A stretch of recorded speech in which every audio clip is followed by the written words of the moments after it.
extremely alarmed by this announcement. You have to remember that the way facial recognition works is to scan the face of every single member of the public as they walk by and take a biometric map of their face, which is information that's as sensitive as their DNA or their fingerprints. And that's really a reversal of what we've seen before in this country, because policing is historically targeted and intelligence-led, and this reverses that by treating everyone as a suspect by default. So it's completely disproportionate, and I think we should be very worried. I mean, the police have said that images will be deleted if they're not needed immediately after. Does that not make you feel better? You shouldn't have to have your most fundamental rights and your privacy infringed as you go about your daily life. What this technology does is put the burden of policing onto the entirety of the public. Instead of targeting serious criminals, it's everyone else who has to have their identity checked as they go down their high street. It's completely disproportionate. This technology is going to be used next week when they'll go live first in Sale Town Centre. Is there anything you'd like people to keep in mind ahead of that? I think before this continues to expand, before facial recognition becomes something we just have to put up with on our high streets, this is the time to write to your MP, express your concerns to the police, and let it be known that you aren't okay with this technology. The police in Manchester are already talking about this being used at sporting events and music venues.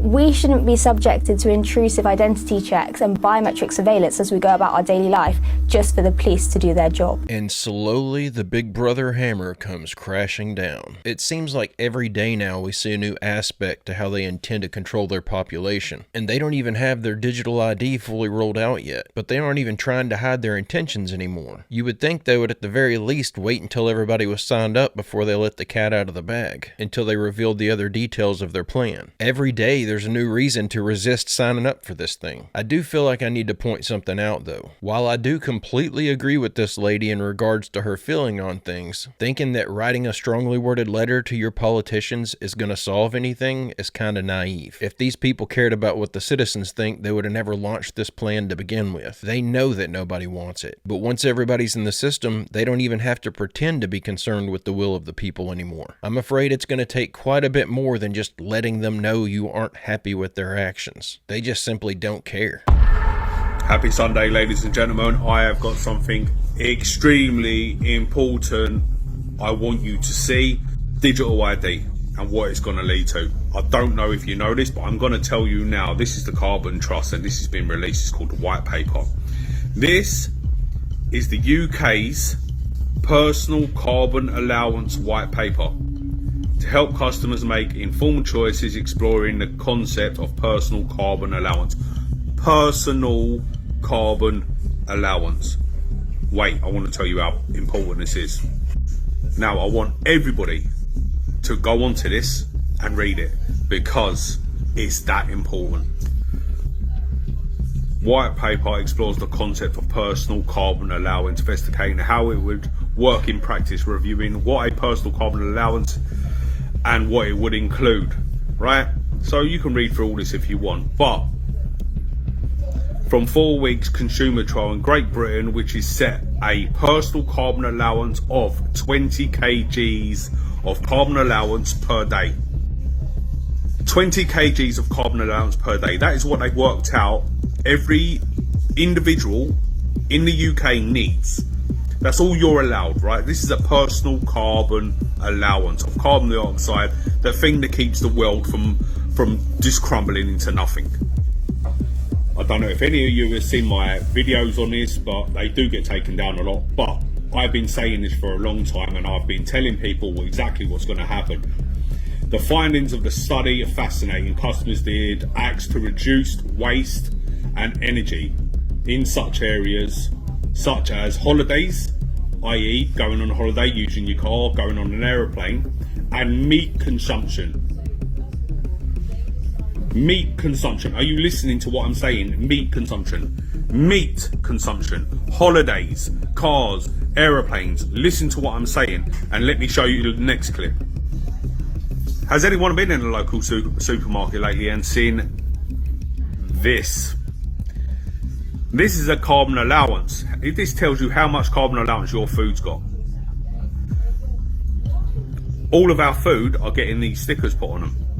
Now, I have given information before about certain countries that have been run by the WEF and the WHO that have all got this on their food. They've all had a white paper done of carbon allowance, personal carbon allowance in their countries.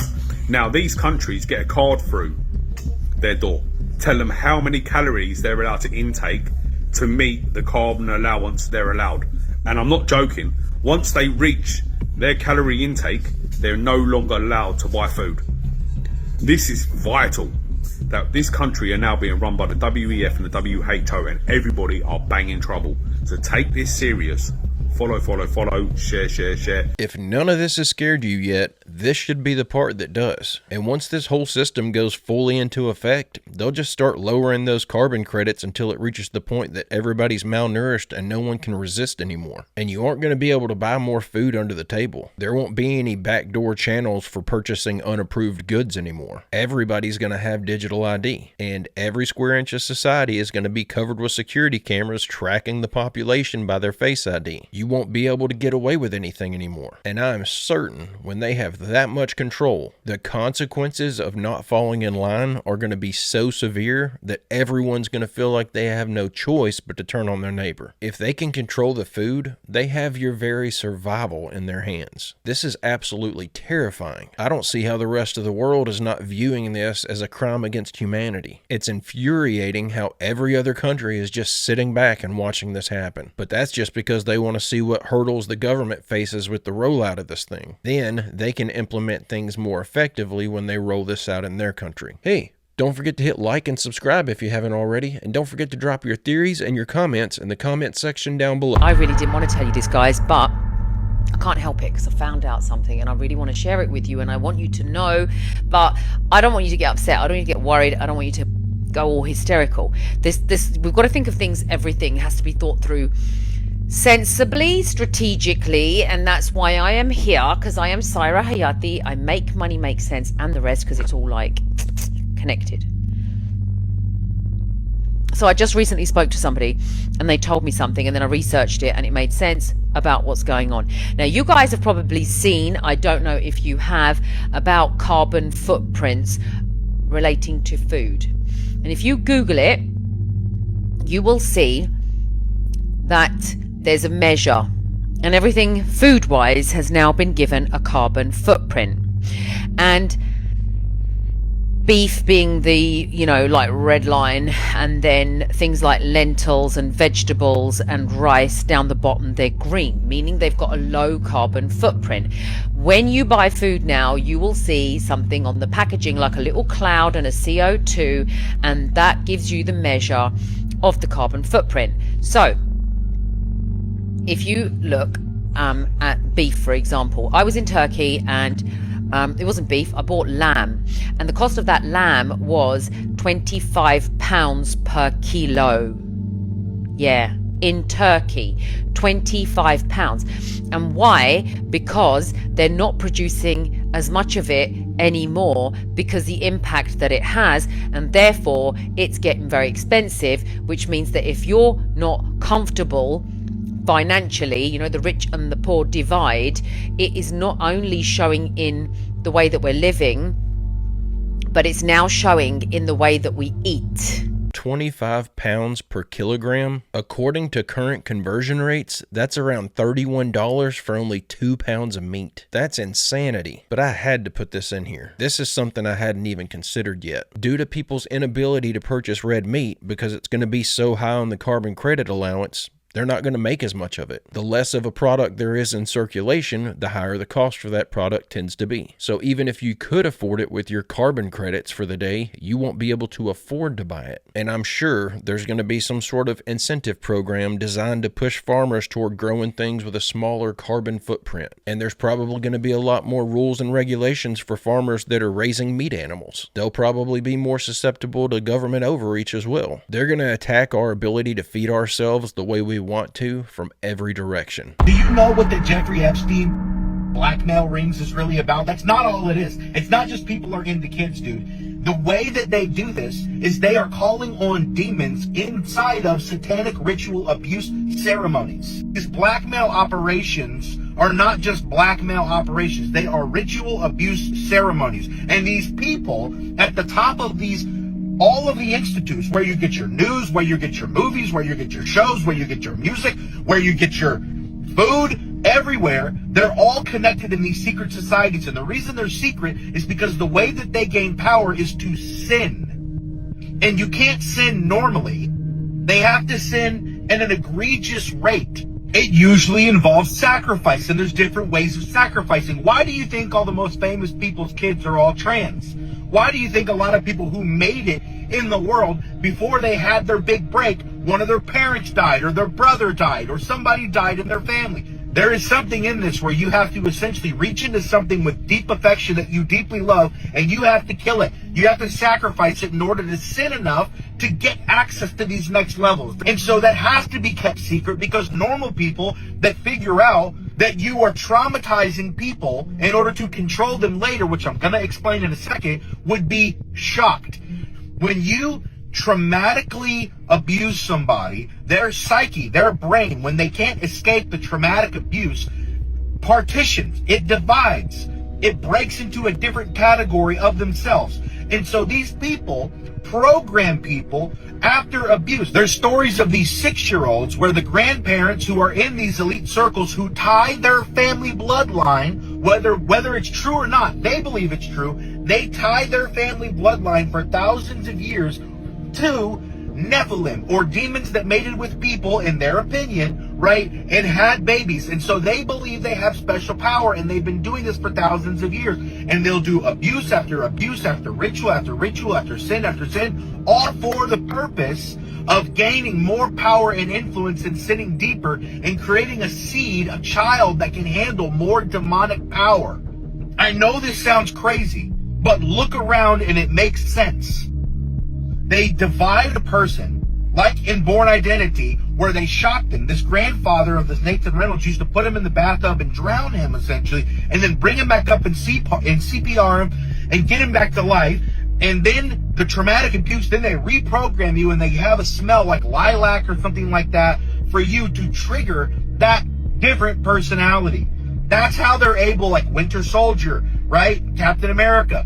When he gives them that verbal command, 37942, you can bop. That's his handler, the person who was there during the traumatic breaking, like Kanye West and all them said that they have, that basically gives them cocktails of drugs and keeps them under control. The bad guys are real. This is probably one of the most important things for people to understand. And I know that this can come across to people like this guy's some crazy lunatic, but he's 100% right. This is exactly why it feels like all these elites are so evil, because this is what they believe. And this only sounds crazy because normal everyday people are so far removed from this idea. So when they hear this, they think there's no possible way someone could actually think this way. But look at human trafficking, an industry that shouldn't even exist, but is one of the most lucrative industries in the world. This is why every other politician and every other high-profile figure seems to have some sort of tie to that industry. The world that we live in is controlled by very sick individuals, and they control basically every industry. And to an extent, they control how high someone can rise when they come in from the outside and enter one of those industries. They're the gatekeepers. And if you want to get past a certain point in entertainment or politics or the music industry, you've got to be involved with these people and their practices, or you're probably not going to make it very far. And I keep telling everybody, but I'm going to say it again. If the gatekeepers of the world's knowledge believe in this stuff that's written in the Bible, and these are the people who decide what information you're even allowed to have access to, so they know the answer to things that we've never even thought to question. If you still think there's no truth to the Bible, if you think we don't have a creator, you may want to reevaluate things, and I cannot implore you enough to do so.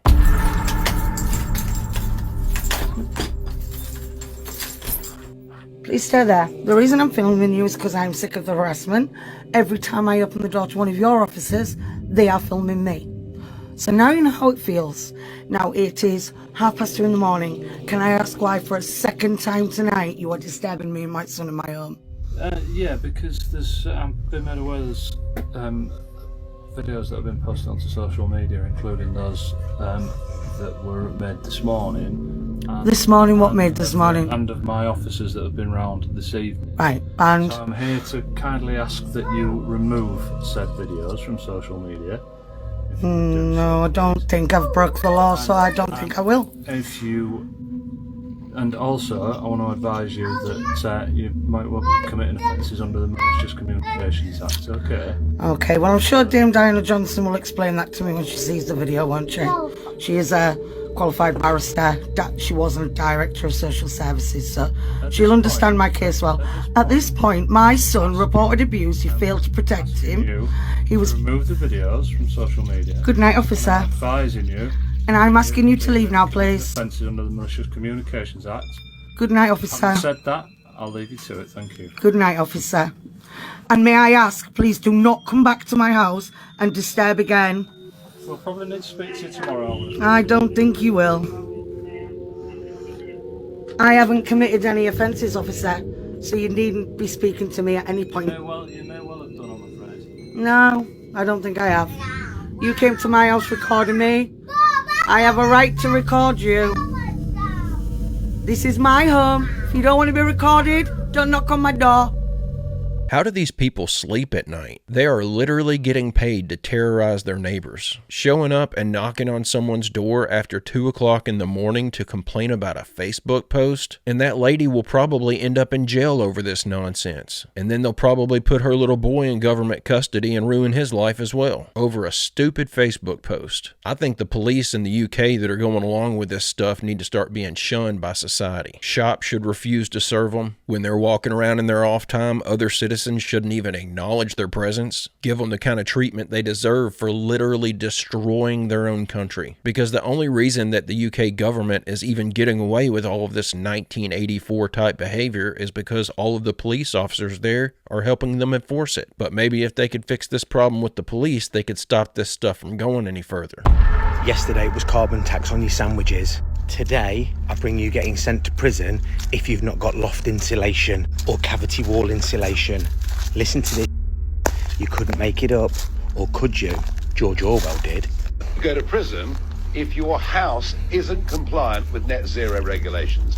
Am I making this up? No, unbelievably, the energy bill passed in Parliament this week, its third reading. It's with the Lords now. It could be law very soon. And there's a huge drive to get towards net zero. Your house must be compliant with all new energy certificate regulations. If not, you could be fined up to £15,000, or yes, you could even go to prison.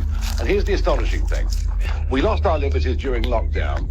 You'd have thought our politicians would have learned from that. But no, they're hell-bent on power. Hell-bent on the Secretary of State having the ability to do this to you.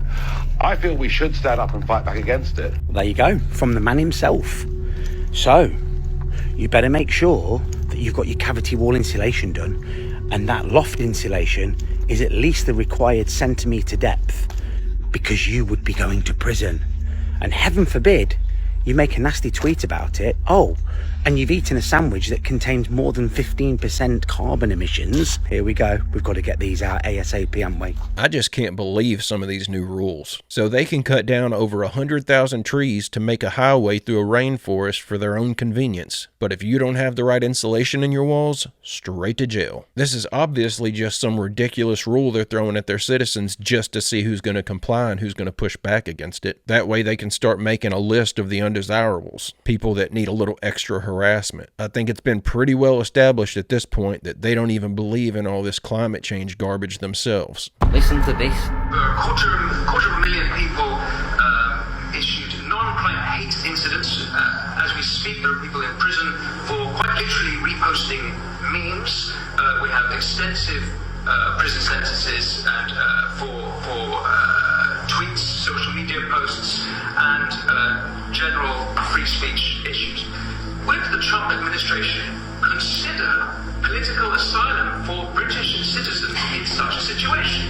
Well, to your latter question, it's a very good one. I have not heard that proposed to the president, nor have I spoken to him about that idea, but I certainly can and talk to our national security team and see if it's something the administration would entertain. What the flip has he just said? That man right there, his name is Winston Marshall, and he's a rock star from the UK, and he's just been at the White House and asked the White House whether they will offer people from the UK political asylum because of how bad and how unfair the lack of free speech is in the UK. And I'm telling you what, guys, if the US says yes to political asylum, I will be going. I will be going to join. I will become a US citizen. And how about this as well? Imagine all of this is just our generation's version of a great reset.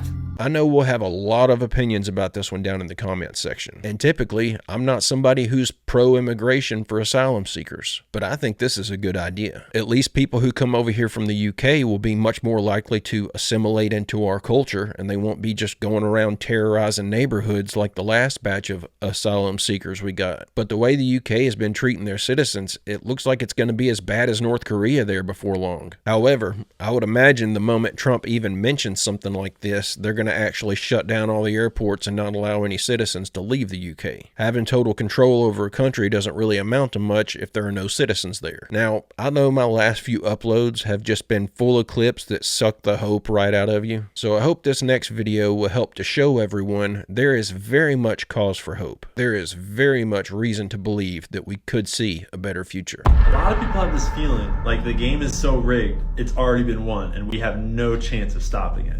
And that's not true. In fact, if anything, I think we might be winning it. Throughout our lifetimes, there's been a number of ways that the rich and powerful have, let's say, controlled our lives and the world. And I'm going to show you how every single one of those tools is crumbling underneath them. Let's start with news and the corporate media. By every metric, it's failing.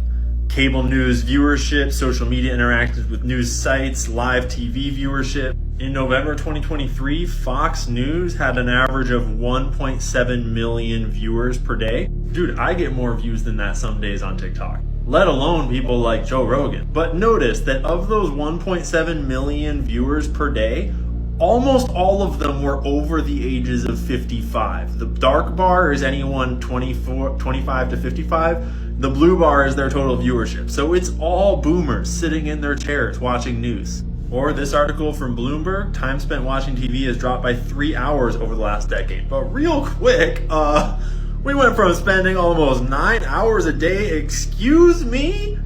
We used to watch an average of 9 hours of TV a day. Who are you people? But it doesn't stop with cable news. All of Hollywood is screwed right now because no one's going to the movies. I'd imagine that part of that is because their movies have sucked, and I'd imagine that part of that is because a lot of people are starting to realize that a lot of the movies that they're putting out are kind of just corporate propaganda for like ideals they want us to champion, instead of genuine entertainment made by genuinely creative people that just want to create amazing storytelling.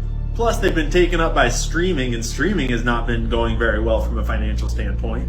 Even sports viewership is down, aside from the NFL. All the other sports are tanking. And when the Roman Empire is falling and they can't even get people to watch the circuses and eat the bread, there's problems. Speaking of bread and circuses, the music industry, which has long been used to control what young people think is cool, that music industry is also failing. So if we adjust the growth of the global recorded music industry from 1999 to today, and we account for the M2 money supply, you will find that the music industry has not only not kept up with inflation or the growth of the money supply, it's actually lost against the growth of the money supply. That means that during the most insane everything bubble to come along in ever, the music industry failed to even beat inflation. All of these industries are slowly failing right before our eyes, and it's all happening for the exact same reason.